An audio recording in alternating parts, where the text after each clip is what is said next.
She spilled coffee on the most ruthless alpha in Texas. He claimed her as mate immediately. 20 years of being invisible, of being told she was nothing, of believing she was broken, and now the most powerful alpha in Texas was looking at her like she was the only person in the world. Here's what happened to Kim Cyrus at exactly 6:47 on a Tuesday morning. She was balancing 3 cups of coffee on a tray that cost less than the coffee itself. Her hands were shaking, not because she was nervous, but because she'd been awake since 3:30, scrubbing executive bathroom floors on her knees while the rest of Dallas slept. That's what 20 years of 4-hour nights does to a person. Your body forgets what rest feels like. You just keep moving because stopping means feeling everything you've been running from. The elevator climbed. 38th floor. 40th. 42nd. Executive level. The door slid open with a quiet hiss, and Kim stepped onto marble so polished she could see her reflection. Tired eyes, hair pulled back in a ponytail that had seen better days.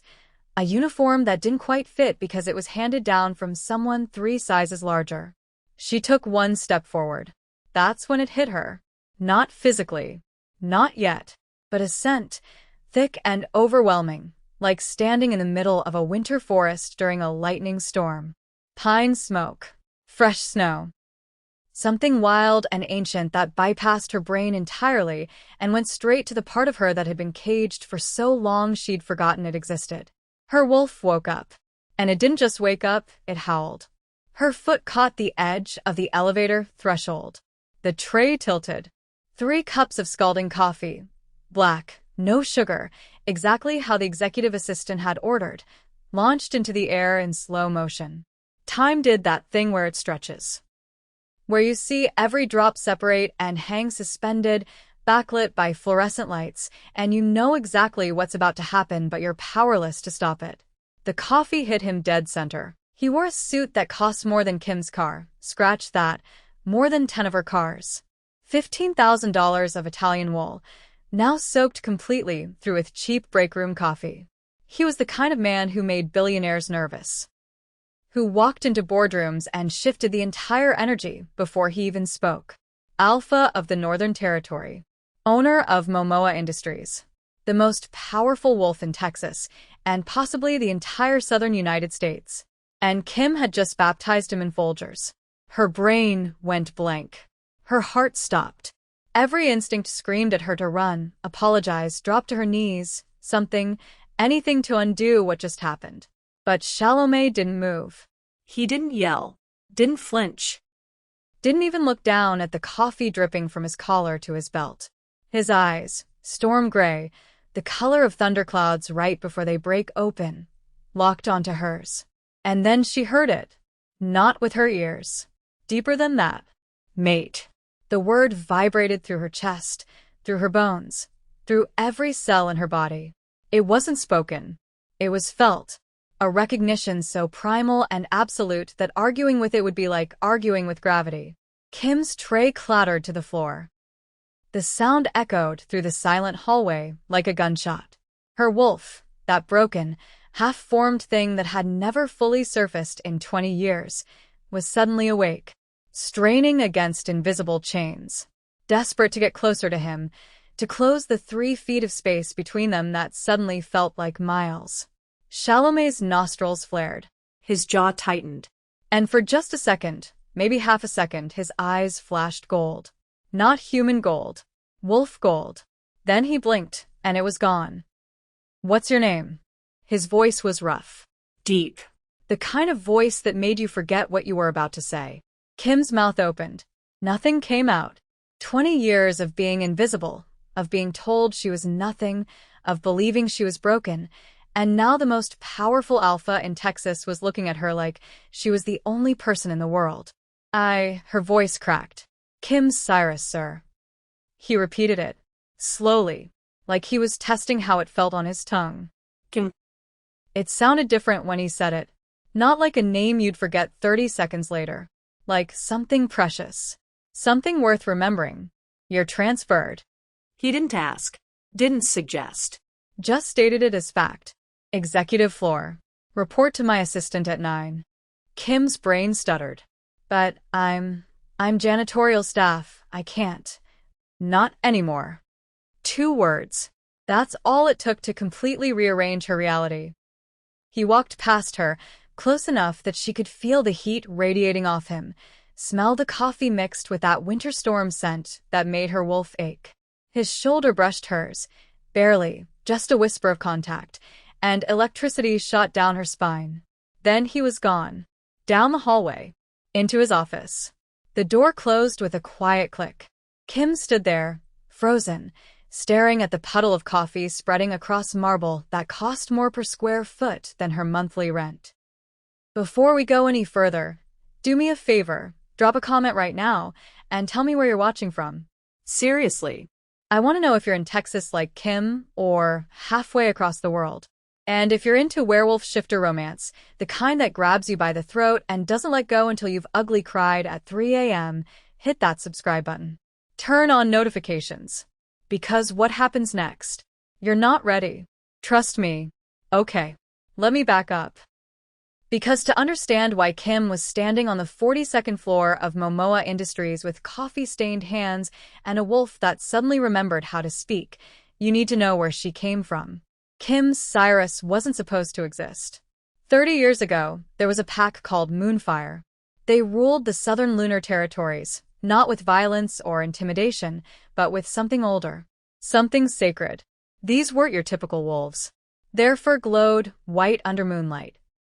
They could walk between realms, step through the veil that separated the living world from the shadow places. They were guardians, protectors of balance, the kind of wolves legends were written about. And then one blood moon night, they were wiped out. Every single one. It wasn't random, wasn't some tragic accident or territorial dispute. It was planned, methodical, brutal. Someone or multiple someones decided the Moonfire Pack was too powerful, too dangerous, too other to let live. So they killed them all. Except. There's always an except, isn't there? A baby girl, hidden in a root cellar beneath the pack house. Wrapped in silver cloth that burned her skin and bound her wolf so deep it might as well have been buried alive. She screamed through the attack. Screamed until her throat bled. But no one came. When the killing was done and the blood soaked into the earth, someone found her. Christiana Lee. Kim's aunt. Her father's sister. The woman who smiled at funerals. Who brought casseroles to wakes and whispered comforting words while slipping poison into tea. Christiana raised Kim. And I use that word loosely. Kim grew up in her own ancestral home, the Moonfire Estate, 50,000 acres of land that should have been hers, as a servant. Not a daughter. Not even a pack member. A servant. She scrubbed toilets. Slept in the attic in a room so small you couldn't spread your arms without hitting walls. Wore hand-me-down clothes that never fit while her cousin Leah, Christiana's biological daughter, paraded around in designer everything. For 20 years, Kim believed she was broken, defective, an omega too weak to even shift properly. Her wolf was there. She could feel it sometimes, like a shadow moving beneath her skin, but it never fully surfaced. Just flickers. Gold eyes in the bathroom mirror that faded before she could blink. Claws that tried to extend and then retracted painfully.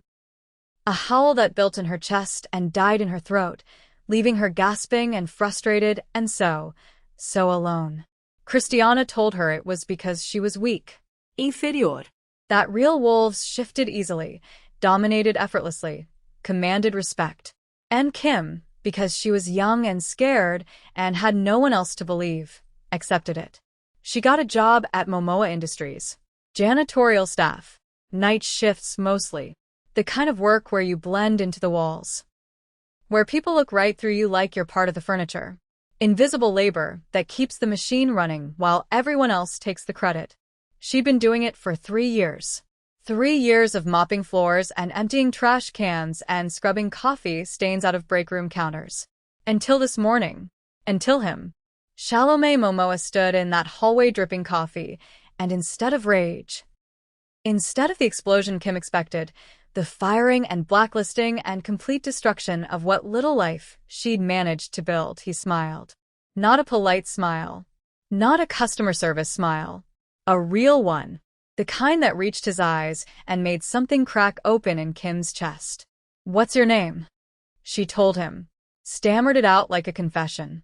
And he said it back to her like it mattered. Kim. Then he changed her entire life with 4 words. "You're transferred. Executive floor." Kim tried to argue. Tried to explain that she was nobody, nothing, just a janitor who couldn't even shift properly. Not anymore. He walked away. Left her standing there, drowning in his scent, her wolf throwing itself against its cage with renewed desperation. Kim made it to the basement. To her locker, which was smaller than most people's closets. Her hands shook as she pulled out her phone. One new message. Unknown number. "Stay away from him. You don't belong in that world." A concerned friend. Her stomach dropped. Someone was watching. Someone knew. And they didn't want her anywhere near Chalamet Momoa. Kim stared at the message until her vision blurred. Part of her, the part that had been beaten down and silenced for 20 years, wanted to listen. To delete the transfer email she knew would be waiting. To go back to her mop and bucket. To disappear back into invisibility where it was safe. But another part. A smaller, quieter part that sounded suspiciously like her wolf. That part wanted to fight. Chapter 1. Kim's new desk was a glass cage. 20 feet from Chalamet's office. Maybe less. Close enough that she could see him through the transparent walls whenever he moved, which was often. Close enough that the scent of winter storms and pine smoke never quite left her lungs. The desk itself was beautiful. Sleek black surface. Ergonomic chair that probably cost more than her monthly rent. A computer so new it still had that electronic smell. Everything about it screamed executive level, and Kim felt like a child playing dress-up in her mother's clothes. Except her mother was dead. And the clothes didn't fit. She spent the first hour convinced someone would realize the mistake. That Chalamet's assistant, a sharp-eyed woman named Vera who wore power suits like armor, would tap her on the shoulder and say, "Sorry, there's been a mix-up." Back to the basement. The second hour, she waited to be fired. By lunch, she realized something far more unsettling. He was watching her. Not constantly. Not in that obvious, uncomfortable way that would have given her grounds to report him. But every time she glanced up from the files Vera had given her, basic administrative work, data entry, things a trained monkey could do, those storm gray eyes were there. Assessing. Curious. Hungry. It made her skin prickle. Made her wolf pace restlessly beneath her ribs, torn between the urge to run and the overwhelming desire to walk straight into his office and what? She didn't even know. The intercom on her desk crackled to life at 1:47 p.m. "Miss Cyrus." His voice poured through the speaker like smoke, wrapping around her spine. "My office. Now." Her wolf whimpered. Actually whimpered, like a kicked dog desperate for attention. Kim stood on shaking legs. 20 feet had never felt so far. Every eye in the open-plan office tracked her movement. She could feel their judgment, their curiosity, their barely concealed contempt. Who does she think she is? Why would the alpha waste time on her? She knocked on his door.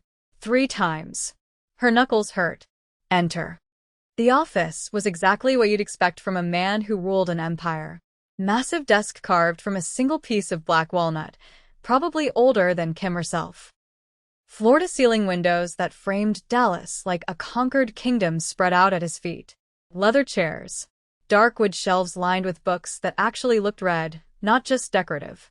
Chalamet sat behind the desk, jacket discarded over the back of his chair. His sleeves were rolled up to his elbows, revealing forearms roped with muscle and crossed with scars. The kind you don't get from gym equipment. The kind that come from real fights. Real violence. His wolf was right there, just beneath his skin. She could see it in the way he moved, the way he breathed, the controlled tension in every line of his body. Close the door. Kim did. The click of the lock felt impossibly loud. He stood. Moved around the desk with predatory grace. Kim's back hit the wall before she consciously decided to retreat. He stopped 3 feet away. Close enough to touch. close enough that his scent overwhelmed everything else. "I'm going to ask you something," he said, voice dropping to gravel. "And I need you to be completely honest with me." Kim's throat was desert dry. "Okay. Has anyone ever told you what you are?" The question landed like a punch to the gut. I'm nobody. "Just an attendant. Asterisk liar. Asterisk." The word cracked through the air like a whip. Kim flinchit. Chalamet took one step closer. 2 feet away now. His eyes were doing that thing again. Flickering between gray and gold, human and wolf fighting for dominance. "Your scent," he breathed in slowly, deliberately. "It's not Omega. It's not even Beta. It's lunar. Old magic. The kind that hasn't walked this earth in decades. Maybe longer." Kim's breath came in short, sharp gasps. "I don't know what you're talking about." "Yes, you do." His gaze pinned her in place more effectively than hands ever could. "Someone bound you. Silver magic, twisted with blood. I can smell it in your veins, see it in the way your wolf fights to surface, and can't quite break through. It's like watching someone drown behind glass." Tears burned hot behind her eyes. No one had ever seen it before. No one had even looked close enough to notice. "Who did this to you, Kim?" Her name in his mouth felt like prayer and profanity all at once. "My aunt," she whispered. The words tasted like betrayal. "After my parents died. She said it was for my protection. That I was too weak to survive otherwise." Something dangerous flashed across Chalamet's face. His jaw clenched so hard, she heard his teeth grind. When he spoke again, his voice had gone blade sharp. "In 3 weeks, the Northern Territory holds the Midnight Hunt." Kim knew about the hunt. Every wolf knew about it. Even broken ones like her. It was legend. Tradition. Sacred. "It's an ancient ritual," Chalamet continued. "Unmated wolves run under the full moon. If an alpha catches his mate, they bond for life. It's primal. Permanent. Absolute." Kim's heart hammered against her ribs. For 200 years, only highborn females have been allowed to participate. Daughters of alphas. Wolves with pedigrees that read like royal lineages. He paused, eyes never leaving hers. "Tomorrow, I'm changing that law. I'm opening the hunt to every unmated female in the territory, regardless of rank or bloodline." Kim's stomach dropped. She knew exactly where this was going. "Why?" The question came out barely above a whisper. Chalamet smiled. It was all wolf. Wild and hungry and absolutely certain. "Because I intend to catch you." The world tilted sideways. "I can't. I don't even shift properly. I'd slow everyone down. I'd ruin." "You won't." He said it with the absolute confidence of someone who'd never been wrong about anything that mattered. "Whatever bindings your aunt put on you, we're going to break them. And then you're going to run. And I'm going to chase you. And when I catch you," his voice dropped impossibly lower, "you're going to be mine." Kim couldn't breathe.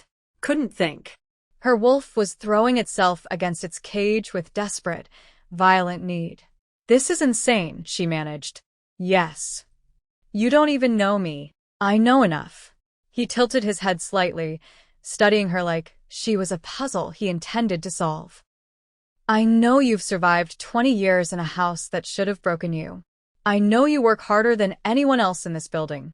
I know your wolf recognizes mine the same way mine recognizes yours. That's not coincidence, Kim. That's fate. I don't believe in fate. You will." The silver gate of Christiana's estate loomed ahead like the entrance to a prison. Kim stood outside for a full 5 minutes before she could force herself to walk through. The metal felt wrong against her skin. Not burning, exactly, but cold in a way that had nothing to do with temperature. Like it was leaching warmth straight from her bones. Inside, the mansion was exactly as she'd left it that morning. Too big, too cold, too full of memories that tasted like ash. Liao was draped across the velvet couch in the sitting room, phone in one hand, glass of wine in the other despite it being barely 7 p.m. Designer shopping bags, Prada, Gucci, Chanel, littered the floor around her like fallen soldiers. Look who decided to grace us with her presence. Leah didn't bother looking up. How's the janitor gig? Still scrubbing toilets for minimum wage. Kim's jaw tightened. I was transferred. That got attention. Leah's head snapped up, eyes narrowing to slits. Transferred? By who? The alpha himself. Kim kept her voice level. Calm. Gave away nothing. Silence crashed through the room like a tidal wave. Leah sat up slowly, wine forgotten. Salome Momoa transferred you. Personally. Yes. To what? Another bathroom. Executive floor. The color drained from Leah's face, then flooded back twice as red. That's not possible. You're nobody. You can't even shift properly. There's no way. And yet, Kim shrugged, channeling every ounce of confidence she didn't actually feel. Here we are. Footsteps. Deliberate and measured. Christiana swept into the room like a queen entering her throne room. She was elegant in that effortless way that came from old money and older cruelty. Dark hair pulled into a perfect chignon. Silk blouse. Pearls that probably cost more than Kim's car. She smelled like jasmine and lies. What wonderful news. Her smile was venom wrapped in honey. Come. Let's talk in my study. It wasn't a request. It was never a request. The study was Christiana's domain. Dark wood paneling, leather-bound books that no one ever read, a desk that looked like it had witnessed 1,000 terrible decisions. The air was thick with the ghost of old cigars and older secrets. Christiana closed the door. The soft click of the lock sounded like a death sentence. Did Salome Momoa speak to you directly? He transferred me. That's all. That's all. Christiana's laugh was sharp enough to draw blood. Sweetheart, men like Salome Momoa don't transfer janitors out of the goodness of their hearts. What did you do to get his attention? I spilled coffee on him. Silence. Then laughter. Brittle and cruel. How perfectly you. Clumsy. Pathetic. Exactly what I'd expect. Christiana circled Kim like a shark scenting blood. Let me make this very clear. You will quit that job. Tomorrow. First thing. You'll tell him you're unqualified, unworthy, that it was all a mistake. Whatever it takes. And you will stay away from the Northern Pack. Why? The question slipped out before Kim could stop it. The slap came faster than thought. Kim's head snapped sideways. Pain exploded across her cheek, white-hot and blinding. She tasted copper, blood from where her teeth had cut the inside of her mouth. Because I said so. Christiana's voice dropped to glacial ice. Your parents thought they were untouchable too. Thought their precious bloodline and ancient magic made them special. Look where that got them. Dead and buried while I live in their house. Kim's vision swam. But beneath the pain, beneath the humiliation and fear that had ruled her life for 20 years, something else stirred. Rage. Pure, white-hot, incandescent rage. Her wolf snarled. Actually snarled, loud enough that Christiana took an involuntary step back. For just a second. Maybe half a second, Kim's eyes flashed gold. Christiana saw it. Her expression flickered from shock to something that might have been fear before she composed herself. Go to your room. Now. Kim turned and walked out. Climbed the narrow stairs to the attic one step at a time, each one heavier than the last. Her room was exactly as she'd left it. Tiny. Cramped. A bed, a dresser, a single window that looked out over the estate that should have been hers. In the shadows near her pillow, something moved. Finally, the voice was high-pitched, exasperated, and distinctly non-human. I thought she'd never let you go. That woman talks more than a caffeinated squirrel. Kim froze. On her pillow sat what looked like a mouse. Except mice don't glow. Mice don't have translucent wings that shimmer like oil on water. Mice don't have eyes like liquid silver that see straight through you. What the? Name's Prism. The creature did a little Madeira flip. Moon Sprite, bonded to the Moonfire bloodline for 3 generations. And honey. Prism's glow dimmed slightly. We've got problems. Chapter 2. Prism wasn't a mouse. Up close, really close, Close enough that Kim could see the way light refracted through translucent wings. The creature looked like someone had captured a piece of falling star and given it a personality disorder. 6 inches tall, maybe 7 if you counted the wings. Those eyes weren't just silver. They were liquid silver, swirling and shifting like mercury, ancient and knowing in a way that made Kim's skin prickle. "You can actually see me?" Prism zipped around Kim's head in tight circles, leaving trails of faint luminescence. "Oh, thank the goddess. Thank every deity that's ever existed. Do you have any idea how long I've been trying to get your attention?" "Months, Kim. Actual months. I've been living as a rodent." "A rodent? Your aunt almost poisoned me last week with those traps she put in the basement. Do you know how humiliating it is to almost die to a dollar store mousetrap when you're an immortal celestial being?" Kim sat down hard on her bed. The frame creaked under her weight. Everything in this room was old, worn, on the verge of falling apart. Just like her. "What are you?" "Moon sprite." Prism landed on Kim's knee, wings folding with a sound like wind chimes. "Bonded to the Moonfire bloodline for 3 generations. I was your grandmother's companion first, then your mother's. I was supposed to be yours from birth, but the glow dimmed. Circumstances got complicated. You knew my mother." "It wasn't a question." "Knew her?" Prism's laugh was bitter. "I was with her. Every day. For 30 years. I helped her walk between realms when the veil grew thin. Helped her cast lunar wards that protected this entire territory from things you can't even imagine. Helped her channel celestial magic that would make modern witches weep with envy. Your mom was powerful, Kim. Not just strong, genuinely, terrifyingly powerful. And you." Prism's voice cracked. "You're supposed to be even stronger. You inherited everything she had, plus your father's territorial dominance. Except someone made sure you'd never know it." Kim's hand moved to her chest without conscious thought, pressing against her sternum, where something had always felt wrong. Like there was a weight there that didn't belong. The silver. Worse than silver. Prism flew up to eye level, hovering. Blood magic. The darkest kind. Christiana didn't just bind your wolf. She chained her. Wrapped her in cursed metal infused with your own blood and buried her so deep inside you that you'd never know what you were capable of. Do you understand what that means? She used your blood to cage you. Made you complicit in your own imprisonment. Tears came fast and hot, blurring Kim's vision. Why would she do that? Power. Land. Greed. Prism ticked them off like items on a grocery list. Take your pick. But mostly? Fear. The Moonfire Pack didn't just own land. They were guardians. They protected the threshold between this world and the Shadow Realm. Kept the balance. Made sure hungry, dark things stayed where they belonged instead of bleeding through and devouring everything in sight. When your parents died, when they were murdered, those protections collapsed. And Christiana swooped in and claimed everything like the vulture she is.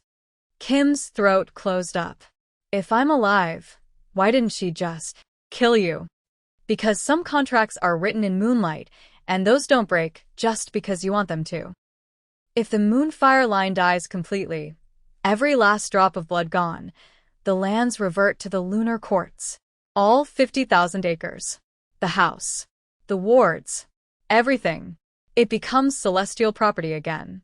But keeping you alive, barely functional, broken, under her complete control, that let her keep the power while you stayed helpless. Genius, really. Evil, but genius. Kim's hands were shaking. Actually shaking, tremors running from fingertips to shoulders. Is there a way to break it? Prism's glow brightened until Kim had to squint. There's a witch. Celine Ashwood. Lives on the edge of Northern Territory in a cabin that's older than this country. She knew your mother. They were close, closer than friends. Sisters in magic, if not blood. She helped your mom craft some of the most complex wards ever created. If anyone alive can undo blood magic this twisted, it's her. How do I get to her? I don't have a car. I can't just. Kim's phone buzzed against her thigh. She pulled it out with numb fingers. Chalamet. Dinner tomorrow. 7 p.m. I'll send a car. Don't say no. Her wolf didn't just react. She exploded. Threw herself against the invisible chains with enough force that Kim gasped, doubling over. Oh, honey. Prism's voice was pure amusement now. You've got it bad. That alpha is your mate, isn't he? I don't even know him. Kim's voice came out strangled. Your wolf knows him. That's literally all that matters in our world. Prism did a loop-de-loop, clearly enjoying this. And let me tell you something. If a male is changing laws that have been in place for 200 years just to chase you, that male is gone. Obsessed. Completely, utterly, pathetically whipped. I've seen a lot of mate bonds in my time, but this is the kind songs get written about. Kim stared at her phone. At those 7 simple words that felt like they carried the weight of destiny. Despite everything. Despite Christiana's slap still burning on her cheek, despite the Sprite revelation, despite 20 years of believing she was worthless. She smiled. Maybe, just maybe, she wasn't as broken as everyone had told her. The Mercedes arrived at exactly 6:45 p.m. Kim had spent 3 hours getting ready, which was ridiculous because she owned exactly one dress that qualified as nice. Navy blue. Thrift store find from 2 years ago. Simple cut that did nothing to hide how thin she was. 20 years of eating last and least had left its mark. The driver wore a suit that probably cost more than Kim had earned in the past 6 months. He didn't speak. Just opened the door, waited for her to slide into leather seats that smelled like money and power, then drove. Kim had never been to this part of Dallas. The buildings here didn't just touch the sky, they owned it. Glass and steel monuments to wealth so vast it stopped being real and became abstract. The restaurant was on the 3rd floor of something that looked more like an art installation than a building. No sign. No menu in the window. Just a single door with a man in front of it who looked like he could bench press a car. He opened the door before Kim could knock. Miss Cyrus, the alpha is waiting. 3rd floor. Private room. No other guests. The space was intimate. One table, candles that cast dancing shadows, floor-to-ceiling windows that framed the city like a painting. And standing with his back to her, silhouetted against the lights. Chalamet. He turned when she entered. He wore black. All black. Simple, tailored, devastating in its understated elegance. The kind of outfit that didn't need logos or labels because the fit said everything. But it was his eyes that stopped Kim's breath. Storm gray. Locked on her like she was the only thing in existence worth looking at. You came. His voice was rougher than usual, like the words cost him something. You didn't really give me much choice. Kim tried for levity and almost pulled it off. A low chuckle rumbled through his chest. Fair point. Seat. Please. The meal was surreal. Grilled salmon that melted on her tongue. Vegetables roasted with herbs she couldn't name. Wine in a glass, so delicate Kim was afraid to hold it. Everything tasted like it had been prepared by someone who viewed cooking as an art form rather than a task. But the food wasn't what made the night unforgettable. It was the way Chalamet looked at her. The way he asked questions, real ones, not the polite small talk people use to fill silence. He wanted to know about her life, her dreams, what books she read, what made her laugh. Kim found herself talking more than she had in years. Found herself admitting things she'd never told anyone. How she used to sneak into the estate library at night to read by moonlight. How she dreamed of having her own place someday, something small but hers. How sometimes she stood outside and just looked at the stars because they were the only thing Christiana couldn't take from her. Chalamet listened to all of it. Didn't interrupt. Didn't judge. Just listened with an intensity that made Kim feel like every word mattered. Then it was his turn. He told her about the Northern Pack.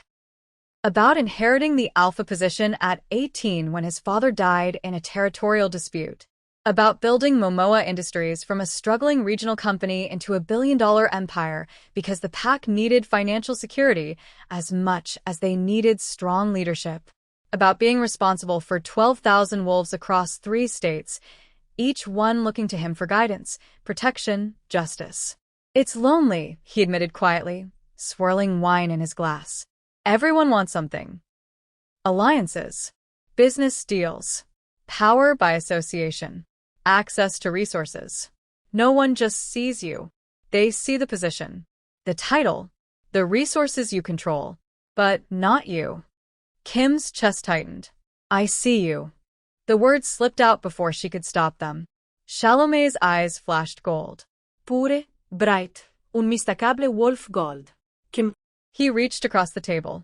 His fingers brushed hers. Just a whisper of contact, but it sent lightning racing up her arm, across her shoulders, straight to the base of her skull. I need to tell you something. That morning, when you spilled coffee on me, my wolf recognized you instantly. The mate bond.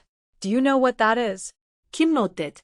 Every wolf knew, even if most would never experience it. It's rare. Maybe 1 in 10,000 wolves ever feel it. His thumb traced circles on the back of her hand. And it's not a choice. Not something you decide or think through rationally. It's inevitable, like gravity, like breathing. Your wolf knows, and once it knows, there's no going back. Her heart was trying to break through her ribs. What does that mean? It means you're mine. His voice dropped to gravel. And I'm yours. Completely. Irrevocably. Forever, if you'll have me. Kim should have been terrified. Should have pulled away, made excuses, run. Instead, she felt more alive than she had in 20 years. The midnight hunt, Chalamet continued. It's aggressive. Primal. Chase and capture. Not everyone's comfortable with that level of intensity. So I need you to know, if you don't want this, if any part of you wants to walk away, I'll respect that. I'll back off. You can keep your job, no strings, no consequences. I won't force this on you. Kim looked at their joined hands. At the way his fingers dwarfed hers. At the scars on his knuckles that told stories of battles fought and won. I don't want to walk away. His smile could have melted glaciers. Then let me help you. Whatever's binding you, whoever hurt you, we'll fix it. Together. Kim left the restaurant floating. The Mercedes carried her through streets that blurred together, lights smearing into abstract patterns. She replayed every word, every touch, every moment her wolf had surged with recognition and want. The car stopped at the estate gates. Kim thanked the driver, received a professional nod in return, and started up the long driveway. She was halfway to the house when she realized something was wrong. The front door hung open. Not just unlocked. Open, swinging slightly in the breeze. Kim's wolf went on high alert. She ran. Inside, the entry hall looked like a war zone. The antique side table was overturned, contents scattered. Glass from the broken mirror glittered across marble floors. Claw marks, deep, vicious gouges, raked across wallpaper that had probably cost thousands per roll. Prism? Kim's voice came out barely above a whisper. Prism. A weak glow flickered from the study. Kim sprinted. The sprite lay on the floor near Christiana's desk, wings torn, light fading with each shallow breath. No, no, no. Kim dropped to her knees, cupping trembling hands around the tiny body. Prism, what happened? Who did this? Christiana. Each word seemed to cost the sprite everything. She knows. About Celine. About your mother's journal. About. Footsteps. Slow. Deliberate. Echoing through the hallway. Christiana appeared in the doorway. Her eyes blazed gold. Her wolf surged, so close to the surface that her face was half-shifted, bone structure elongated, teeth too sharp, something wrong radiating from every pore. Hello, niece. Her voice was gravel and murder scraped across glass. We need to have a talk about Alpha Momoa. Chapter 3. You were supposed to stay in your lane. Christiana stalked forward, each step deliberate. Scrub floors. Keep your head down. Fade into the wallpaper like good little servants do. Die unremarkable and unmissed.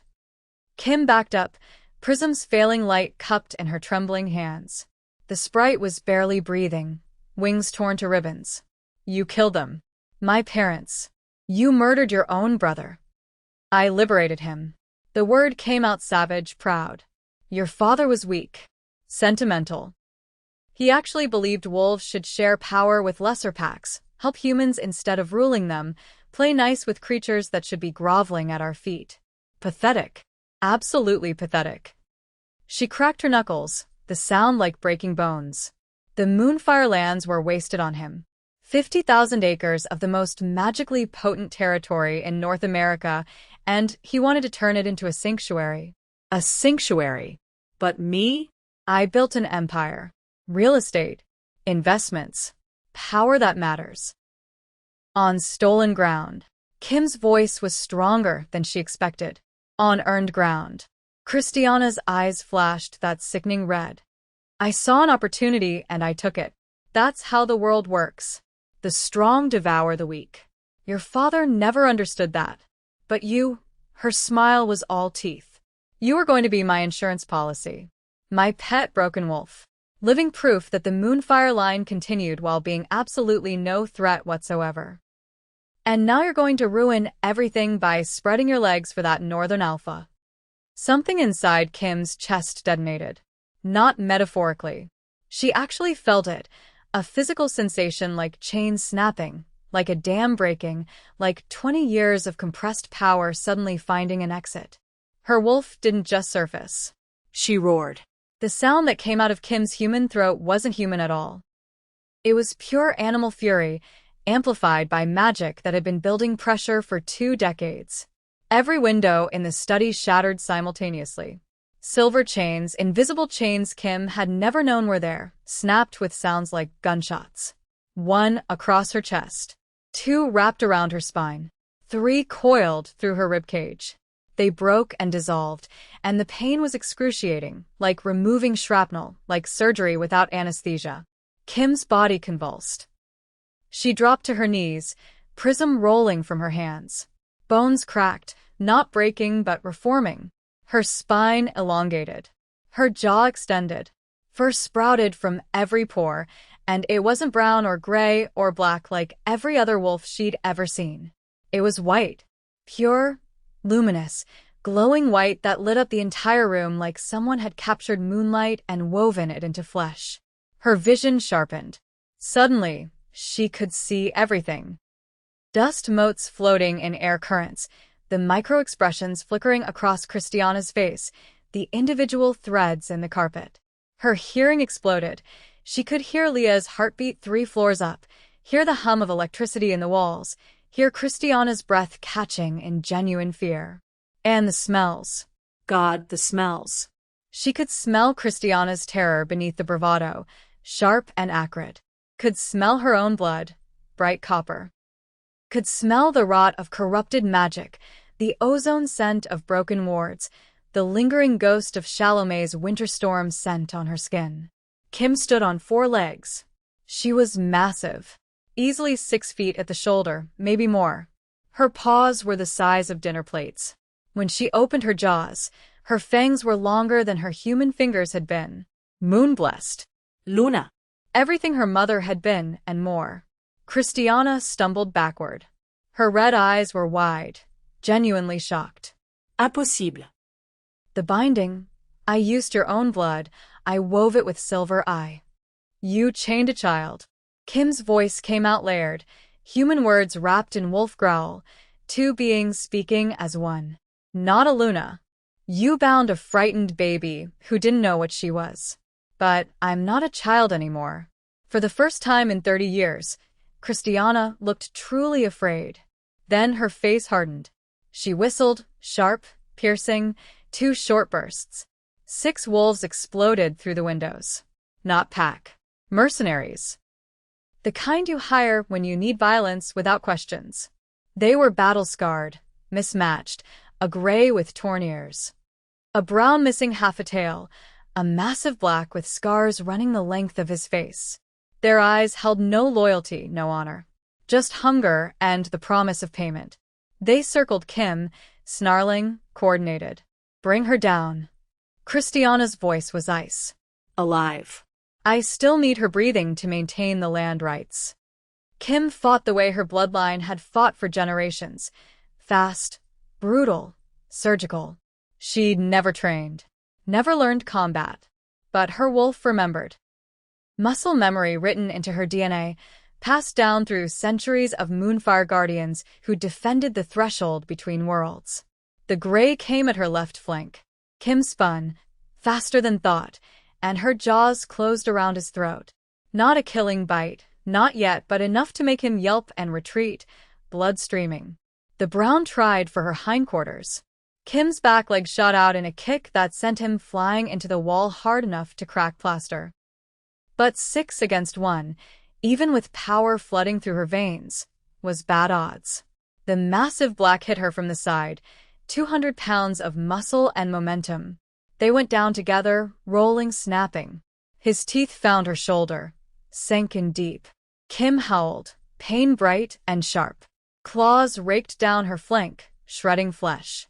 Another set of jaws closed on her back leg. She was going down. She knew it. They knew it. Blood matted her white fur, turning it pink, then red. And then the entire western wall exploded.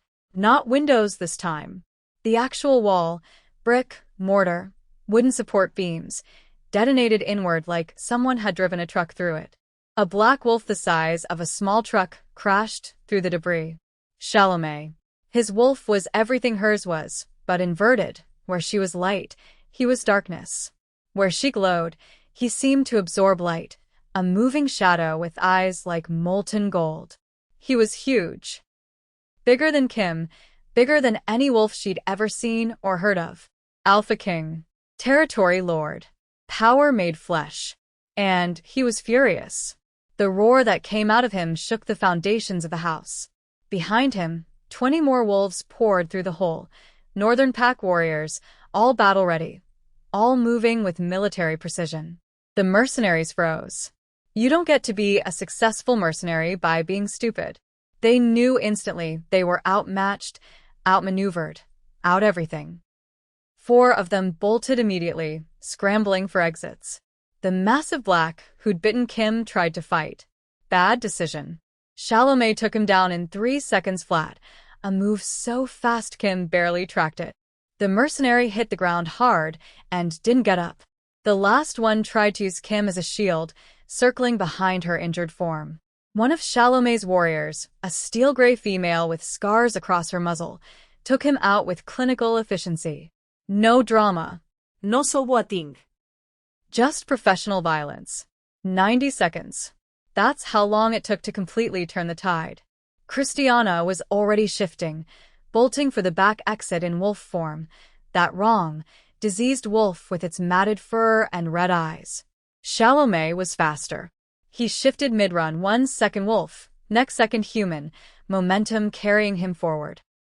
He caught Christiana by the throat as she tried to squeeze through the doorway, slammed her against the wall hard enough that her human form was forced back to the surface. His forearm pressed across her windpipe. Not crushing, not yet, but the threat was clear. You're done. His voice was death. Absolute. Final. Christiana spat blood from a split lip. You think you can just waltz into Southern Territory and dictate terms? I have rights here. This is my land. Kim is my mate. Each word landed like a hammer blow. The second you attacked her, she became Northern Pack. Under our law, attacking my mate is an act of war. I could kill you right now. Right here.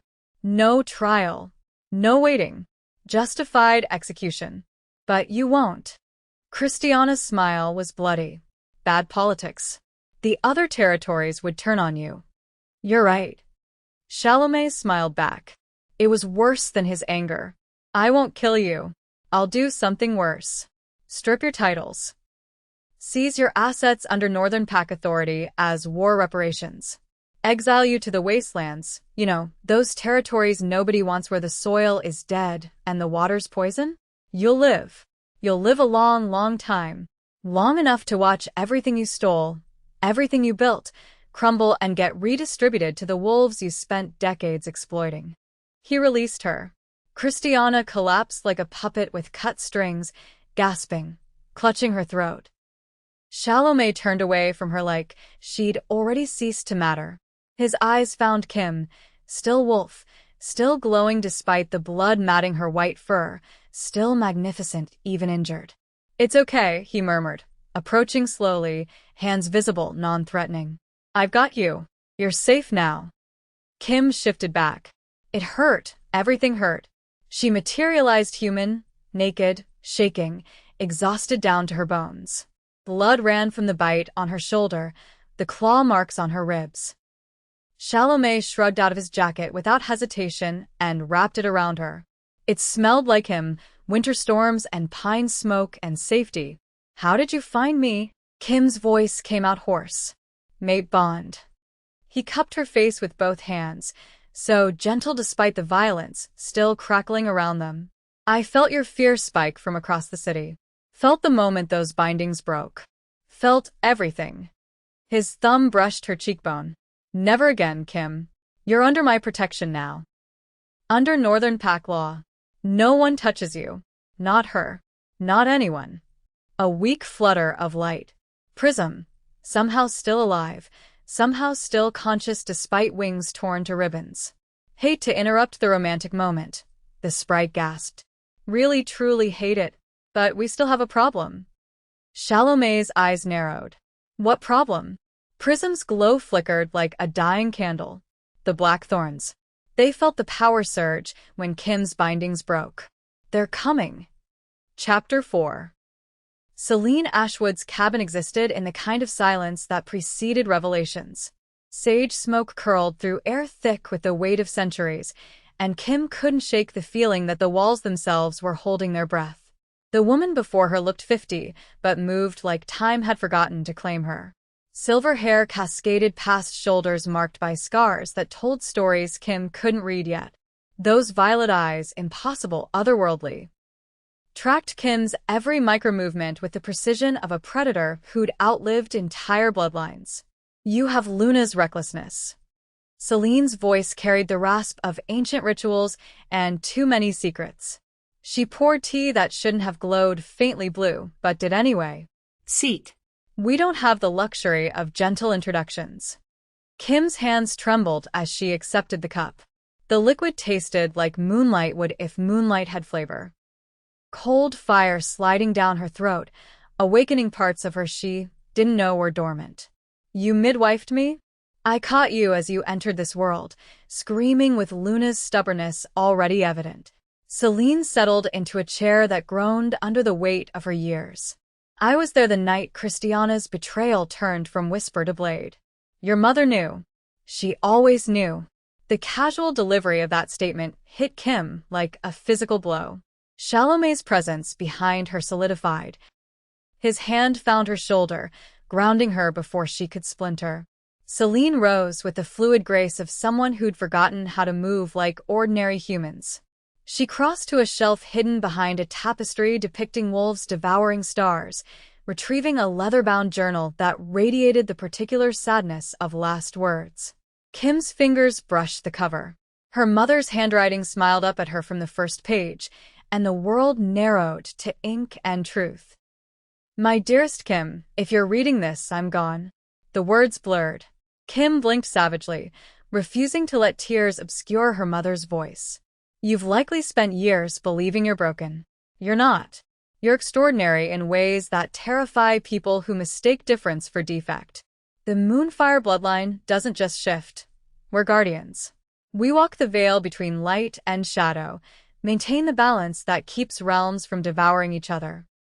We protect souls from being consumed by the blackthorns." Kim's breath caught. Chalamet's grip tightened. "They're coming for you, baby. They've been waiting for a Moonfire Luna to mature, to awaken. Our power is the only thing that can destroy them completely, or feed them enough to shatter every barrier between worlds. Trust your wolf. Trust your mate. And remember, darkness isn't defeated by fighting it head-on. It's transformed by introducing light." The signature, Luna Cyrus, wavered through Kim's tears. Chalamet moved, his presence shifting from support to shared burden. He rolled up his sleeve without ceremony, revealing skin that told its own horror story. A black stain spread beneath the surface like ink poisoning blood, tendrils reaching toward his heart with patient malevolence. 5 years ago, the Blackthorns attacked our borders. His voice carried the flatness of trauma revisited too often. We drove them back, but their king marked me. It's been dormant. Waiting. Celine's expression suggested she'd expected exactly this. The mate bond activated it. Blackthorns feed on powerful connections, love that transcends reason, loyalty that defies survival instinct, soul-deep bonds that remake reality. When Kim awakened and you two bonded, you became a beacon broadcasting directly into their realm. Kim stared at the mark, watching it pulse faintly in rhythm with Shalomay's heartbeat. So what do? Run? Hide? Pretend we're not walking targets? The midnight hunt. Celine's tone shifted into something that sounded like prophecy. It's not tradition. It's ritual with teeth. When an alpha claims his Luna under the full moon, their powers merge, become something greater than simple addition. If you complete the bond during the hunt, you might generate enough combined force to face the Blackthorn King. Shalomay's laugh held no humor. Might. The alternative is he devours you both and uses your power as a key to tear the veil completely. Then everything, human, wolf, sprite, every creature that's ever drawn breath in any realm, becomes food. The silence that followed carried the weight of impossible choices. Kim met Shalomay's eyes, found her reflection in those dark depths, and saw someone who'd stopped running from her own power. Then we hunt. The Northern Territory's hunt grounds sprawled across 50,000 acres of forest that remembered when wolves were gods. Ancient trees formed a canopy so thick that Moonlit had to fight for every inch of ground it touched. 200 unmated females gathered at the forest's edge, stripped of artifice and pretense. Simple white shifts that would tear easily under claws. No jewelry to catch on branches. No scent blockers to hide their true nature. The air vibrated with competing pheromones. Anxiety, excitement, the primal thrill of being prey that might choose its predator. Kim stood among them, barefoot on earth that felt alive beneath her soles. Her wolf prowled just beneath her skin, hungry and ready. Across the clearing, Shalomay waited with 30 unmated males, alphas radiating dominance, betas coiled with predatory patience. They'd stripped to the waist, displaying scars and strength in equal measure. Wolf eyes glowed in the darkness, tracking movement with the focus of creatures born to chase. The hunt master raised a silver horn that caught Moonlit and held it. When the moon reaches zenith, you run. Males follow at the count of 100. If an alpha catches you, he may claim you. If you accept, you mate under the moon and bind your souls. If you refuse, he must release you unharmed and continue hunting. The horn's cries split the night. Women exploded into motion like startled starlings, scattering in every direction. Strategic runners headed for dense underbrush. Bold ones sprinted toward open ground, daring males to catch them in full view. Kim ran toward the heart of the forest, toward trees so old they'd watched continents shift. Prism's words echoed with each footfall. Mate at the threshold where the veil is thinnest. Your powers will resonate through realms. Give you the strength to fight what's coming. Her bare feet found purchase on moss and roots with impossible surety. Her wolf surged, not quite shifting but lending speed that shouldn't have been human. Wind whipped her hair back. Blood sang in her veins. Behind her, 100 heartbeats later, the males gave chase. The forest erupted with howls that raised every hair on her body. Crashes through underbrush. The thunder of paws hitting earth hard enough to leave impressions. The hunt unleashed something primal in everyone. Prey and predator dissolving into roles older than language. But one scent cut through everything else like a blade through silk. Pine smoke. Winter storms. The particular electricity that preceded lightning strikes. Shalomay. Kim pushed harder, lungs burning, thighs screaming, every muscle devoted to reaching the threshold before her body gave out. Trees blurred past. The moon climbed higher, patient and inevitable. She burst into a clearing bathed in light, so pure it felt like exposure. The threshold. Here, reality wore thin enough to tear if you knew where to press. Kim stopped, turned. He emerged from shadows like something conjured from moonlight and hunger. Wolf form, massive and black, eyes locked on hers with an intensity that rewrote the definition of focus. They shifted simultaneously, skin replacing fur, human forms meeting in a space designed for revelation. You led me here. Chalamet's voice carried the roughness of transformation not quite complete. His chest heaved, muscles defined by moonlight and exertion. I need you here. Kim stepped closer, closing distance until she could feel the heat radiating off his skin. We're stronger together. That's not poetry, it's physics. He closed the final gap, hands framing her face with a gentleness that contradicted his predator's eyes. Kim Kairos. I claim you as my mate. My Luna. My everything that matters. Do you accept? Her wolf howled yes so loudly it echoed through dimensions. I accept. His kiss rewrote reality. Their power exploded outward. White light meeting shadow, merging instead of fighting, spiraling upward in a column that punched through the veil itself. The threshold shuddered.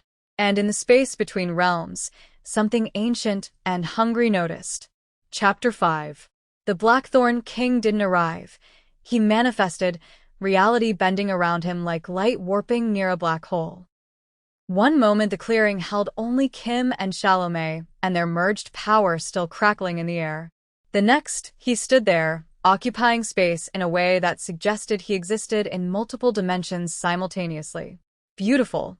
That was the wrong word, and the only word. He wore beauty like a weapon, elegant decay captured at its most mesmerizing moment.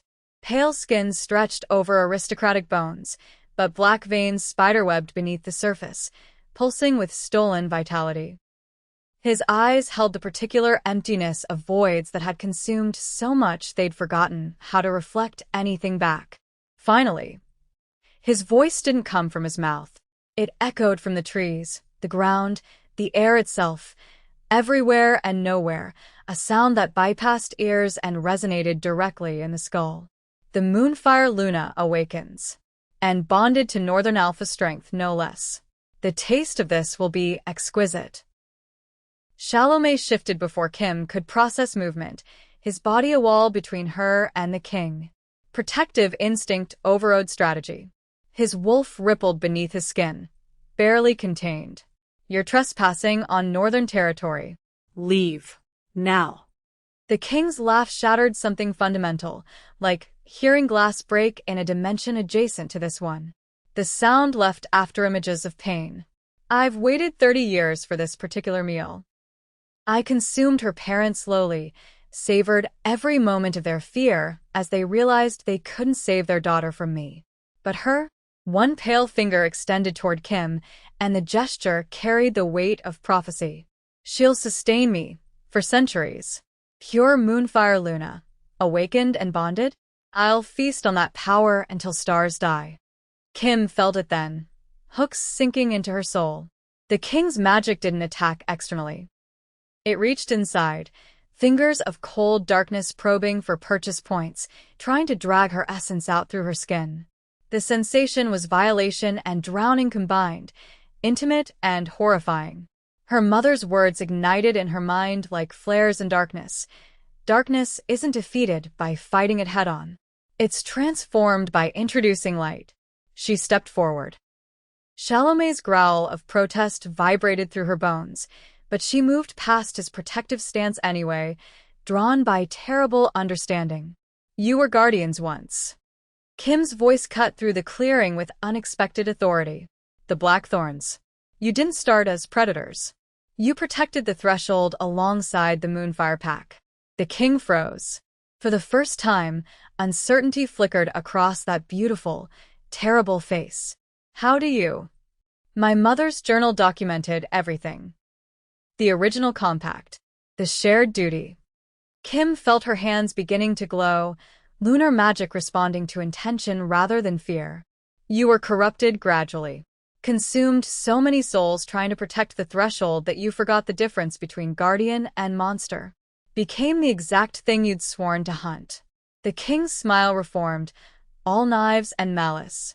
Clever girl. Your mother's daughter, indeed. Doesn't change what I am now. Doesn't alter the hunger. It changes everything. Kim's hands blazed brighter, white light bleeding through her fingers like liquid moonlight. Because I don't want to destroy you. I want to free you. She channeled.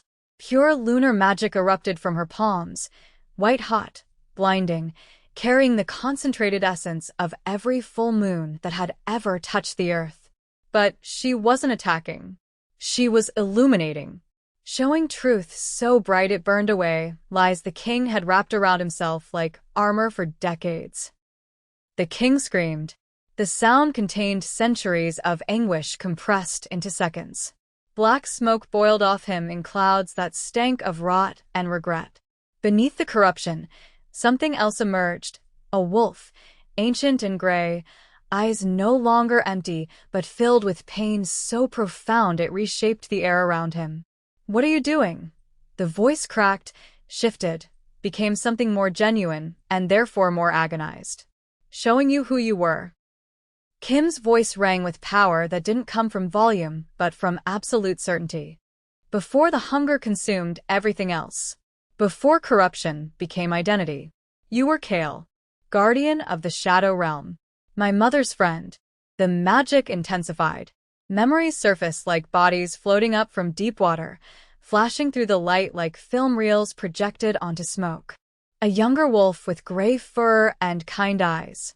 Luna Cyrus laughing beside him, her head thrown back in genuine joy.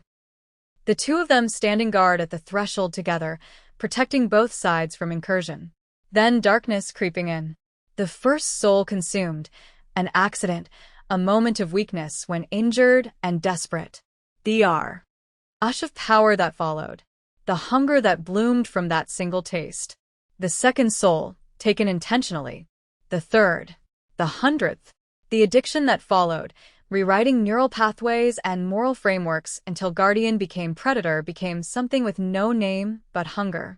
The king, Kale, collapsed to his knees. His hands clawed at the earth, fingers digging into soil like he was trying to anchor himself to something real. I remember. The words emerged as gasps between screams. Luna, I'm sorry. I couldn't stop. Tried so many times to stop, but the hunger was everything. I forgot my own name. Forgot why I started. Couldn't.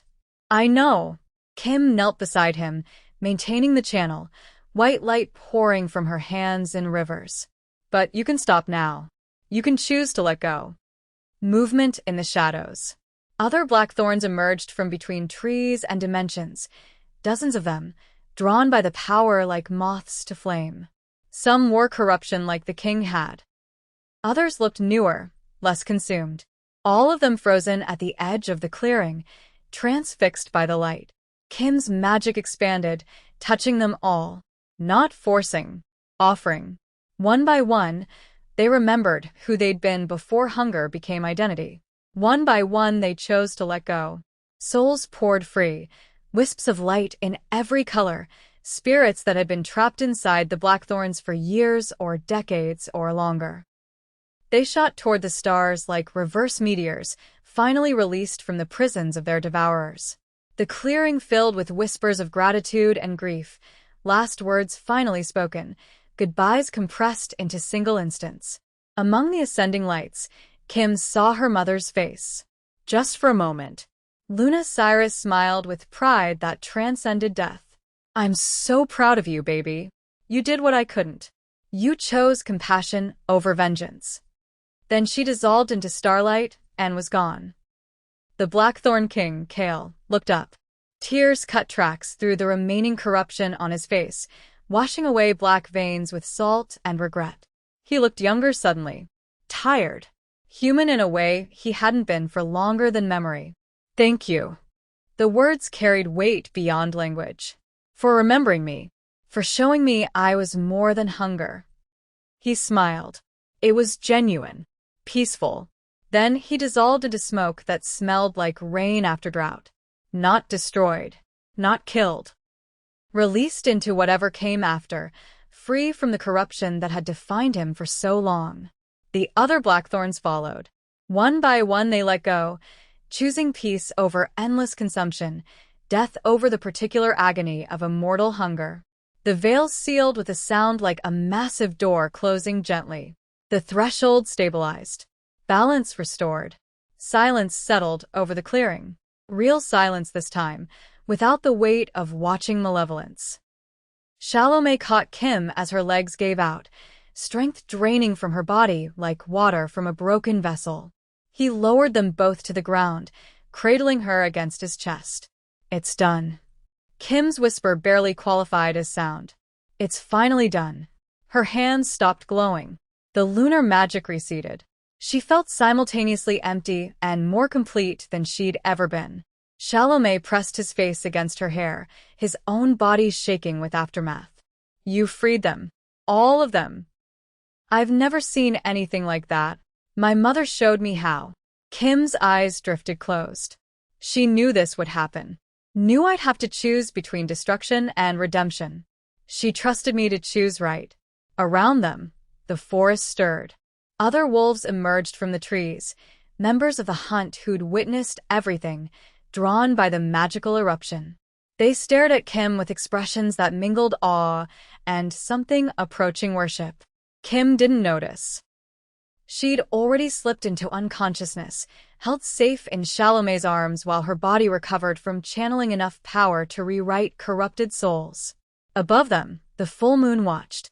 Patient. Eternal. Satisfied. Chapter 6. The tribunal convened in the Grand Hall, a space designed to make defendants feel insignificant. Vaulted ceilings stretched impossibly high, carved with the history of wolf law spanning back millennia. Representatives from every territory claimed their seats.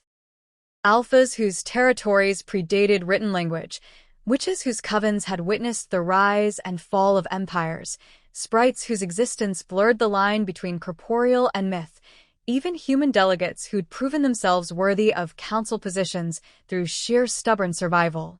Christiana Lee stood at the center, wrapped in silver chains that burned against her skin wherever they touched.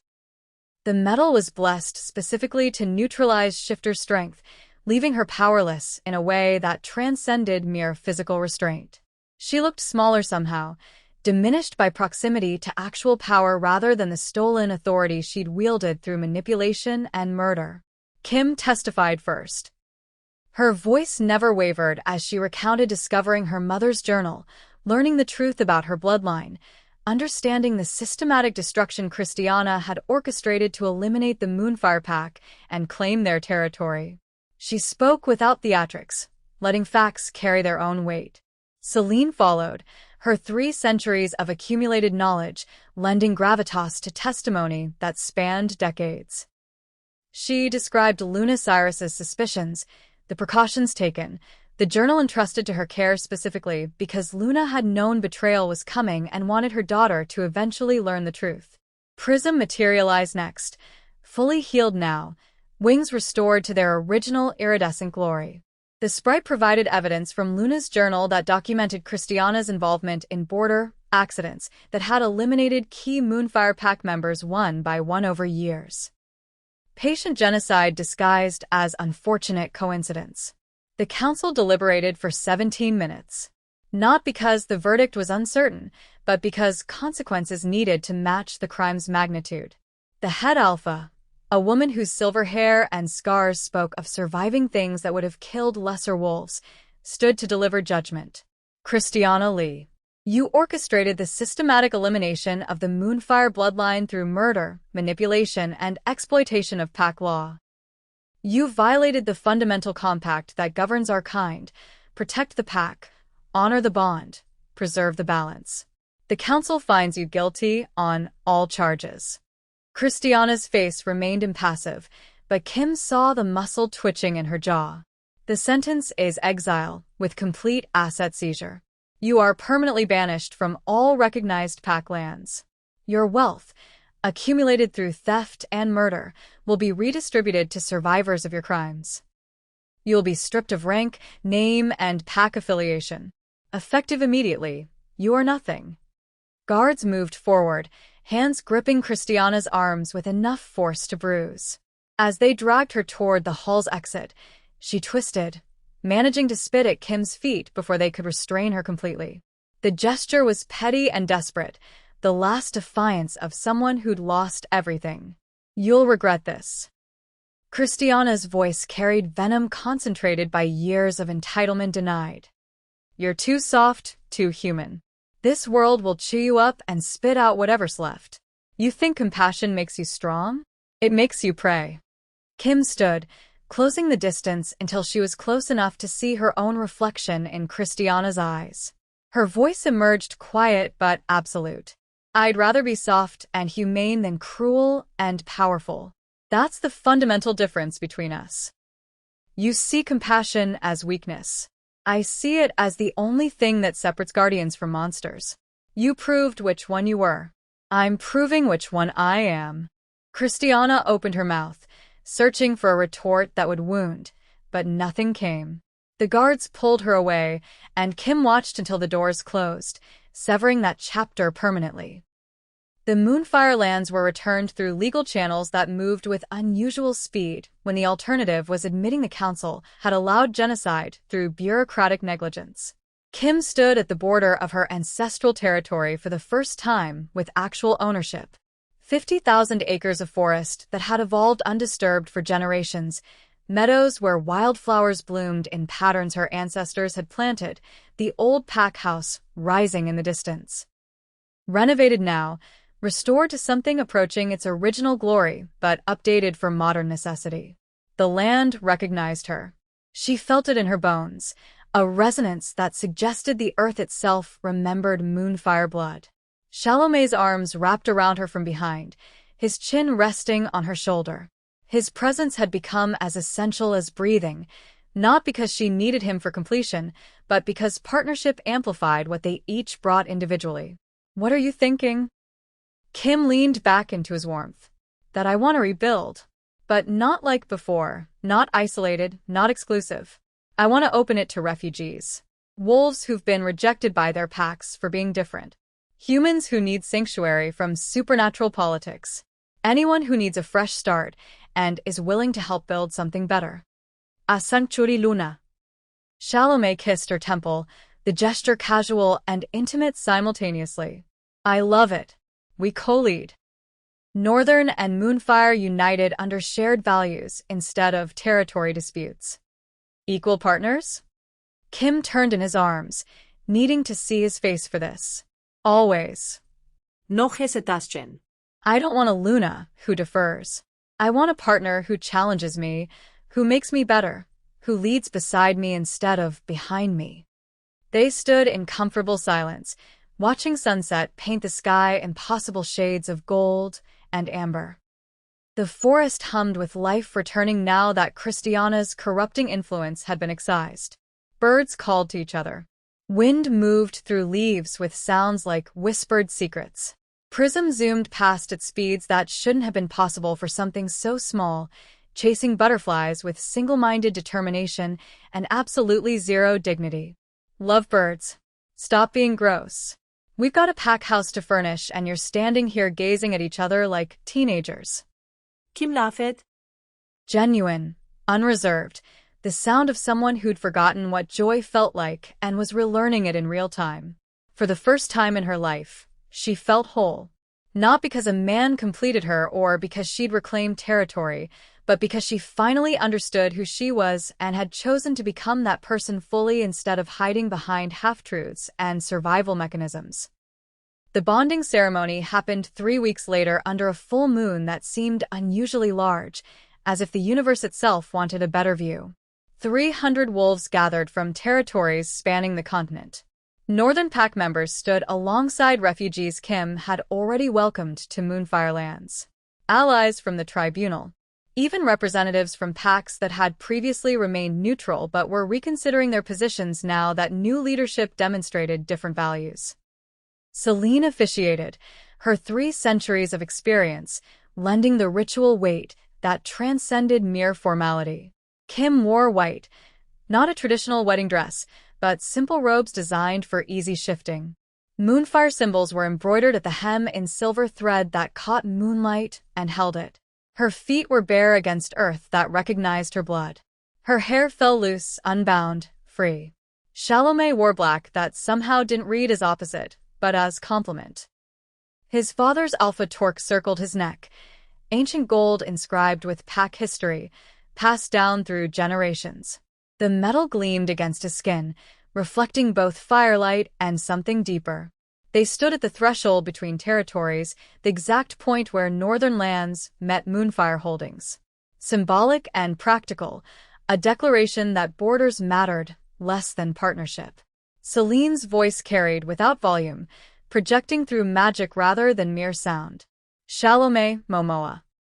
Do you accept Kim Cyrus as your mate, your Luna, your equal partner in leading the Northern and Moonfire packs under unified purpose? Ido. His voice held absolute conviction. With everything I am and everything I will become. Kim Kairos. Do you accept Salome Momoa as your mate, your alpha, your equal partner in building something better than what came before? Ido. Kim's wolf held agreement beneath her skin. Completely. Without reservation. Then by moon and earth, shadow and light, by the ancient compact that binds all shifters to sacred duty, I bind you. Celine's hands moved in patterns that left traces of silver light hanging in the air. May your bond strengthen both packs. May your partnership demonstrate that power shared multiplies rather than divides. May your love remind all wolves that we are guardians, not conquerors. Kim and Salome clasped hands. The moment their skin connected, magic surged. White light met black shadow, merging instead of conflicting. The combined power spiraled upward in a column visible for miles, announcing to everything supernatural within range that something fundamental had shifted in pack dynamics. Every wolf present felt it. The bond snapping into place with the particular solidity of inevitability finally manifesting. Bright as stars, strong as steel, complex as the individuals it connected. Not ownership. Partnership. Salome pulled Kim close, one hand cupping her face while the other wrapped around her waist. He claimed her mouth in a kiss that contained everything, promise and passion, commitment and desire, the particular intimacy of choosing someone daily rather than once. The crowd erupted. Howls of celebration echoed through the forest, picked up by wolves miles away, until the entire territory sang approval. When they finally broke apart, both were crying. Not from sadness, but from the overwhelming relief of finding home in another person. I love you. Salome's whisper was meant only for her, even surrounded by hundreds. I love you too. Kim smiled through tears. Every stubborn, protective, occasionally infuriating part of you. They shifted together without discussion, bodies flowing from human to wolf in synchronized transformation. Black wolf and white, mirror images in opposition that created perfect balance. They ran into the forest, leaving the celebration behind. Their packs held them onward, voices rising in harmony that transcended species or territory.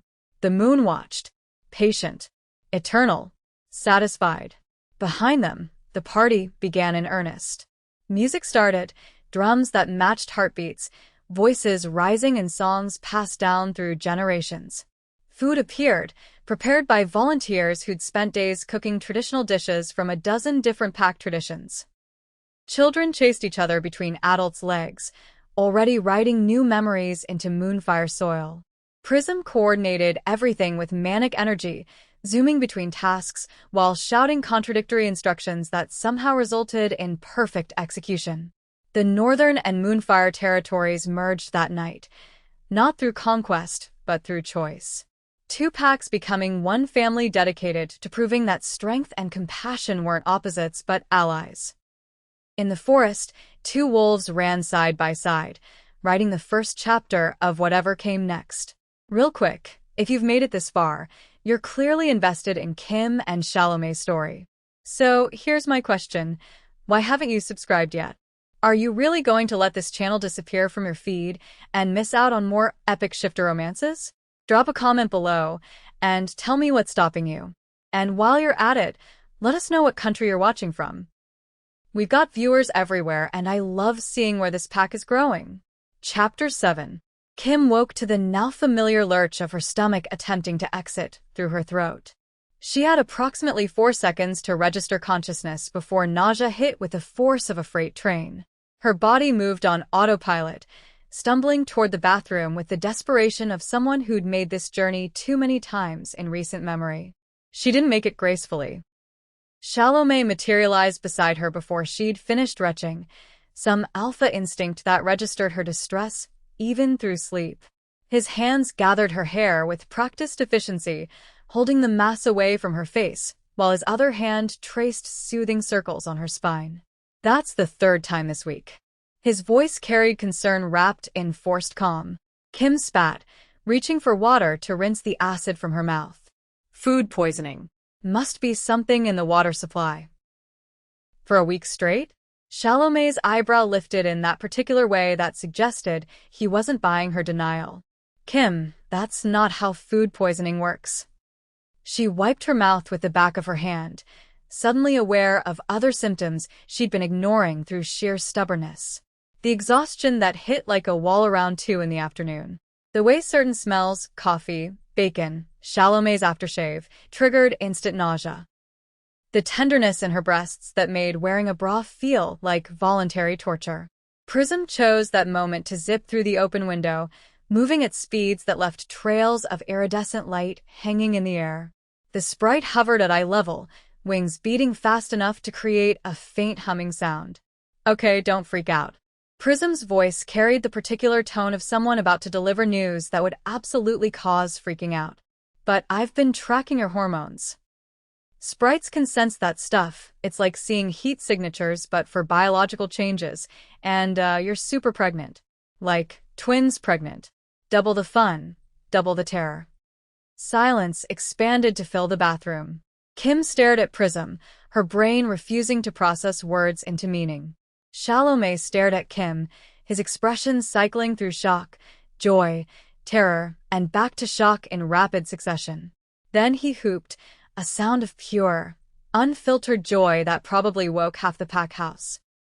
He lifted Kim effortlessly, spinning her in a circle despite the confined space and her protests about her stomach still being unsettled. Twins. We're having twins. His voice cracked with emotion, eyes suspiciously bright. Kim laughed through tears that appeared without warning, her hands automatically moving to her stomach even though there was nothing to feel yet. We don't even have a nursery. We don't have anything. I don't know how to be a mother. We'll build one. 2. However many we need. Salome set her down with exaggerated care, as if she might shatter. We'll figure it out together. That's what partners do. He kissed her with a tenderness that contradicted his earlier enthusiasm, hands framing her face like she was something precious and fragile. When they broke apart, Kim found herself smiling despite the lingering nausea and the terror currently rewiring her neural pathways. Your mother is going to lose her mind. My mother is going to build an entire wing for grandchildren and move in permanently. Salome's grin could have lit the room. We're going to need so much help. Prism zoomed in celebratory loops. I'm going to be the best honorary Anne ever. I'll teach them to fly. Well, metaphorically. Unless they manifest sprite abilities somehow, which will be amazing. The pack house had transformed in 3 months from cautious experiment to thriving community. 50 wolves now called Moonfire home, though wolves was increasingly inadequate terminology. Refugees from abusive packs who'd been rejected for being too weak or too different. Lone wolves who'd spent years surviving on society's margins. Even a handful of humans who'd made it into supernatural families and needed sanctuary from both worlds that didn't quite accept them. The old hierarchy, rigid, exclusionary based on bloodline and strength, had been dismantled completely. Now they operated through councils and voting, shared responsibilities distributed according to ability rather than rank. Decisions affecting everyone required consensus. Pack positions rotated to prevent power from calcifying into the same toxic patterns they'd all escaped. Kim walked through the house in late afternoon, when golden light slanted through windows and made everything look softer. She greeted everyone by name, checking progress on various projects that transformed the territory from mere shelter into actual home. The garden sprawled across 2 acres now, maintained by volunteers who discovered unexpected aptitude for coaxing life from soil. Vegetables grew in ordered rows. Herbs spiraled in patterns that served both practical and aesthetic purposes. Fruit trees planted 3 months ago were already showing promising growth, accelerated by magic that Luna Cyrus had embedded in the land generations ago. The school building neared completion, a structure designed to educate pups in both worlds simultaneously. They'd hired teachers from multiple backgrounds. Wolves who understood pack dynamics, humans who brought pedagogical expertise, even a witch who specialized in magical theory for children showing early aptitude. The curriculum balanced traditional education with supernatural history, pack law with human legislation, ensuring the next generation could navigate both worlds with equal competence. Kim paused outside the main hall, drawn by sounds of activity within. A mural was being painted across the entire north wall. A project that had started as simple decoration and evolved into something approaching sacred art. The artist was a refugee from the Eastern Pack, a wolf who'd been rejected for being too gentle, too artistic, insufficiently aggressive for their culture's standards. The mural depicted Luna Cyrus and Kale standing side by side at the threshold between realms. Not enemies divided by corruption and duty. Partners united in shared purpose. Luna's hands glowed with white light. Kale's form was wrapped in shadow that read as protection rather than threat. Between them, the veil shimmered, stable, balanced, maintained through cooperation rather than conflict. The message was deliberate. Guardians worked together. Strength came from partnership. Darkness and light weren't opposites but complements, equally necessary for maintaining balance. Kim touched her stomach, fingers splaying across skin that would soon swell, with visible evidence of life growing within. The flutter she felt might have been imagination or early movement, too soon to tell, but real regardless. Her mother would be proud, not just of defeating the Blackthorns or reclaiming territory, but of choosing to build something better than what came before. Of recognizing that true strength lay in creating space where the broken could heal, where the rejected could find belonging, where difference was celebrated rather than punished. Behind her, voices rose in laughter. Someone was teaching the younger pups traditional songs, their voices blending in harmony that wasn't quite perfect, but was genuine. In the kitchen, volunteers prepared dinner, a communal effort that had become daily ritual, everyone contributing according to ability and preference. Salome found her standing there, wrapping his arms around her from behind. His hands settled over hers on her stomach, creating a layered protection that spoke volumes without requiring words. "What are you thinking?" His voice rumbled against her back. "That we're building something that matters." Kim leaned into his warmth. "Not just for us, but for everyone who comes after. These kids," she pressed their joined hands more firmly against her stomach. "They'll grow up in a world where being different doesn't mean being disposable, where strength includes compassion, where power serves purpose beyond domination. Your mother's legacy." Salome kissed her temple. "Made real through you. Through us." Kim turned in his arms. "I couldn't do this alone." "You could." His expression held absolute conviction. "But you don't have to." They stood in the doorway, watching their pack, their family, go about the ordinary business of building extraordinary lives. Children chased each other between adults, supervising with half attention. Teenagers clustered in corners, simultaneously desperate to seem mature and incapable of actual maturity. Adults worked on repairs, improvements, the endless maintenance required to keep community functioning.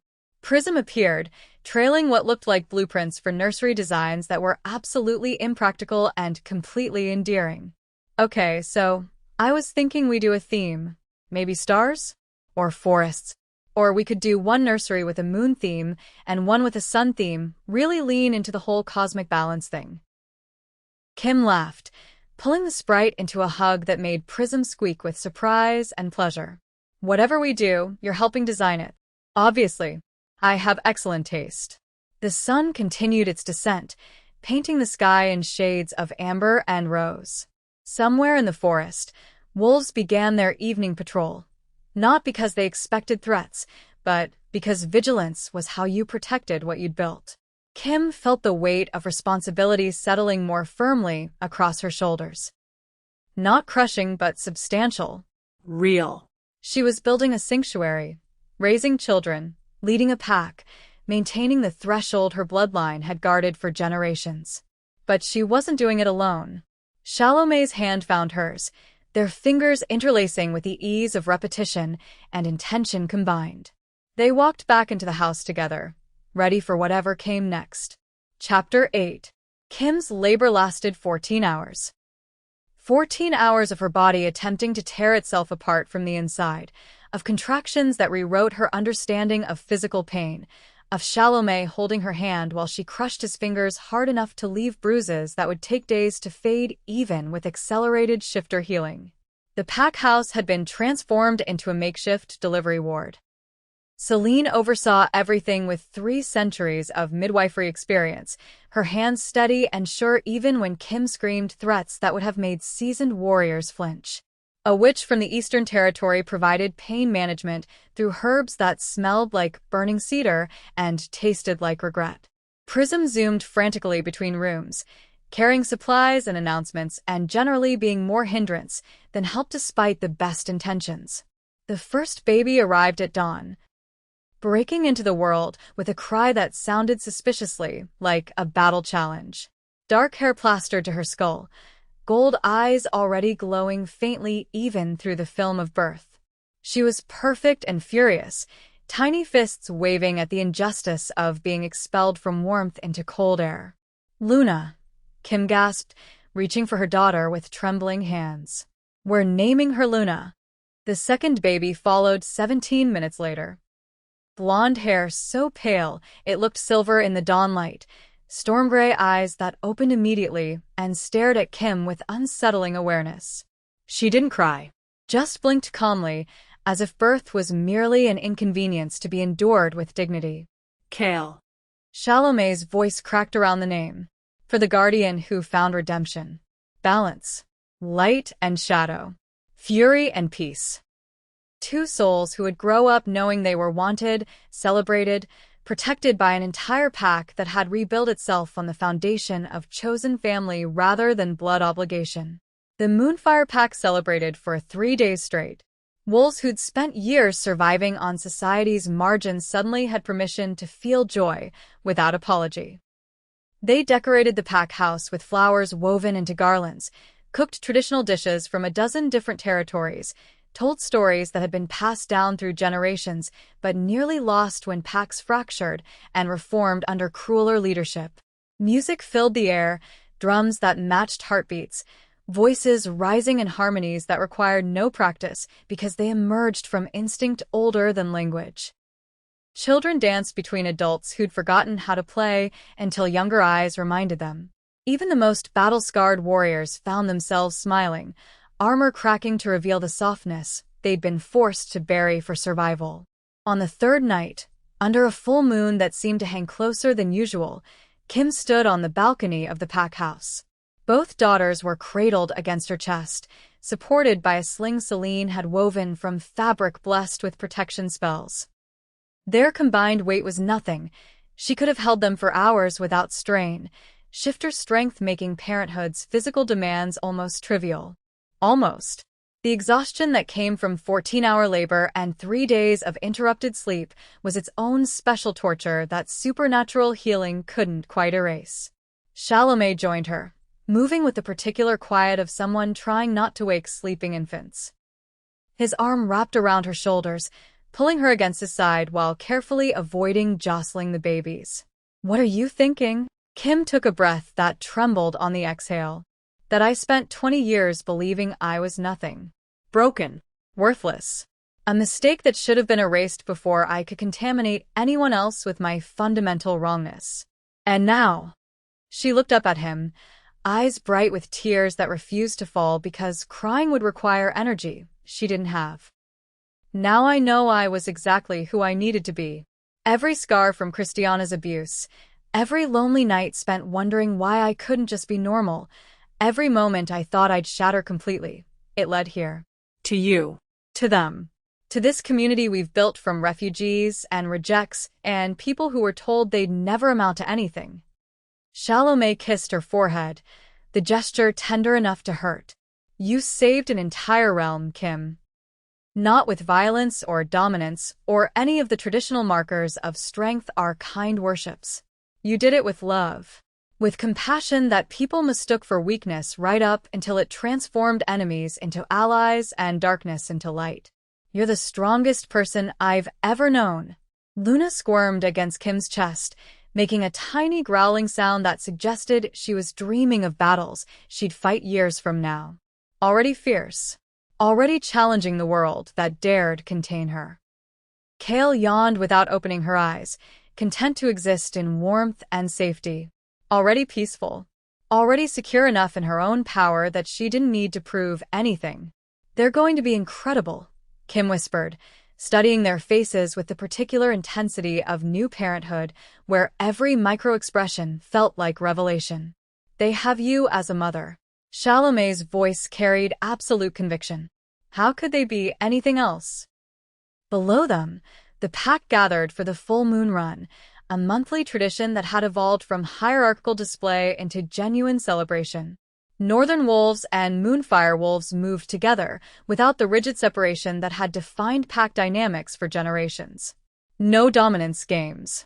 No ritualized combat to establish pecking order. No Omega wolves forced to the margins to prove their submission. Just family in all its messy, complicated glory. Teenagers challenged each other to races with a particular competitiveness of youth that hadn't yet learned losing didn't diminish worth. Parents supervised with half attention while gossiping about territory politics and whose garden was producing the best tomatoes. Elders watched from the sidelines, their presence blessing rather than demanding deference. Prism perched on the balcony railing, wings folded, emanating a soft glow that made the sprite look like a particularly elaborate nightlight. For once, the usual manic energy had settled into something approaching serenity. You did good, kid. Prism's voice was uncharacteristically gentle. Your mom would be losing her mind with pride right now. Like, full-on ugly crying and telling everyone who'd listen about her incredible daughter. I hope so. Kim smiled, imagining Luna Cyrus's reaction to having granddaughters named after her and the guardian she'd once called friend. I'm trying to build what she dreamed of. A world where power doesn't automatically mean cruelty. Where being different isn't a death sentence or even a liability. Where the broken can heal instead of just surviving. You're not just building it. You're living it. Prism gestured with one tiny hand toward the scene below. Look at them. Wolves who were rejected by their birth packs, abused by leaders who mistook sadism for strength, told they'd never belong anywhere. Now they're thriving, laughing, building lives they actually want instead of just enduring lives they were assigned. That's your legacy. Not defeating the Blackthorns, though that was admittedly badass. This community built on choice rather than obligation. Salome's phone buzzed against his hip. He pulled it out carefully, angling the screen so Kim could read the notification. Breaking news alert. Momoa Cyrus initiative expands nationwide. 12 more territories adopt refugee sanctuary laws, citing Northern Moonfire model as template for reform. Silence stretched between them, heavy with implications that were still processing into understanding. It's spreading. Salome's voice came out thick with emotion he wasn't quite managing to contain. What we started here, other packs are actually following.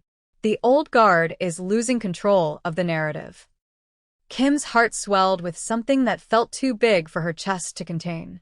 Pride, yes, but also relief so profound it approached grief. Relief that other wolves wouldn't suffer what she'd suffered. That rejection and abuse were becoming unacceptable rather than just unfortunate. That change was possible even in systems designed to resist it. Good.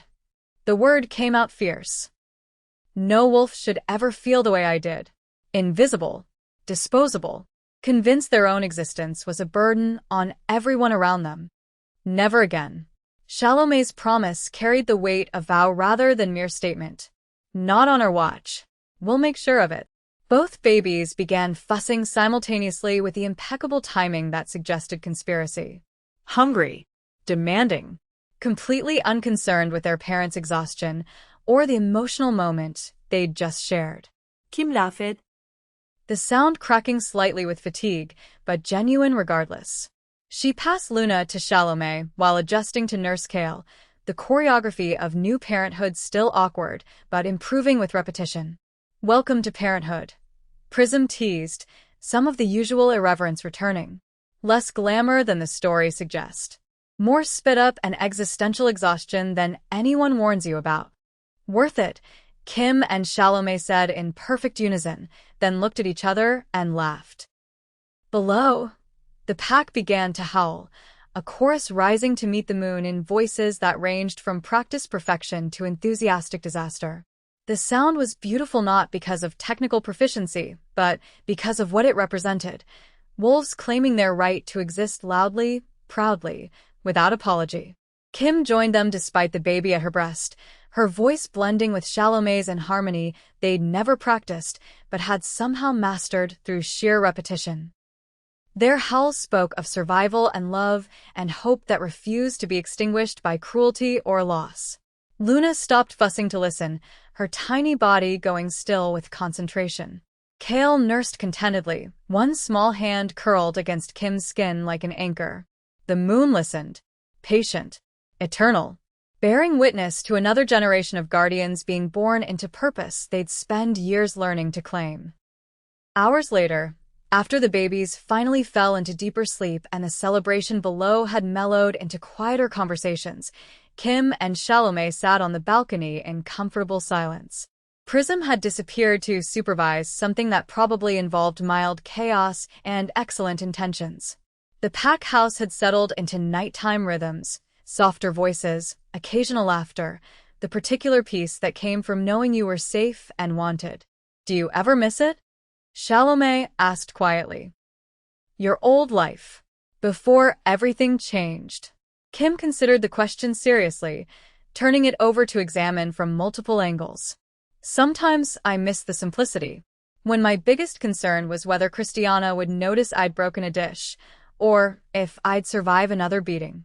At least then I knew what to expect. Now everything is complicated and terrifying in completely different ways. She paused, studying the sleeping faces of her daughters. But I wouldn't go back. Not for anything. That girl who scrubbed floors and believed she deserved abuse. She was surviving. I'm living. There's a difference. Yeah.